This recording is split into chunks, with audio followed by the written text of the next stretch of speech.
ಎಲ್ರಿಗೂ ಜೈ ಭೀಮ್. ಇವತ್ತು ನನ್ನ ಫಾಲೋವರ್ಸ್ ಒಬ್ಬನು ಕಮೆಂಟ್ ಹಾಕ್ಯಾನ, ಅಣ್ಣ ಜೈ ಭೀಮ್ ಅಣ್ಣ, ನೀವು ಒಂದು ವಿಡಿಯೋ ಮಾಡಬೇಕು, ಮುಸ್ಲಿಂ ಅವರ ಬಾಯಲ್ಲಿ ಜೈ ಭೀಮ್ ಅಂತ ಹೇಳಿಸ್ಬೇಕು, ಆಗುತ್ತೆ ಇಲ್ವಾ ಅಣ್ಣ? ಇದು ಚಾಲೆಂಜ್ ಮಾಡಿ ಹೇಳ್ತೀನಿ, ಅವ್ರ ಬಾಯಲ್ಲಿ ಜೈ ಭೀಮ್ ಅಂತ ಅನಿಸ್ತೀನಿ.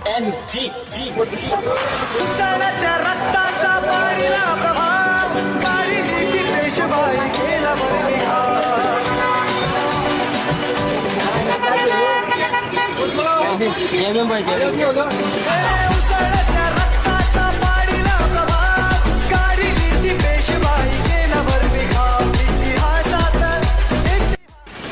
ಎಲ್ರಿಗೂ ಜೈ ಭೀಮ್.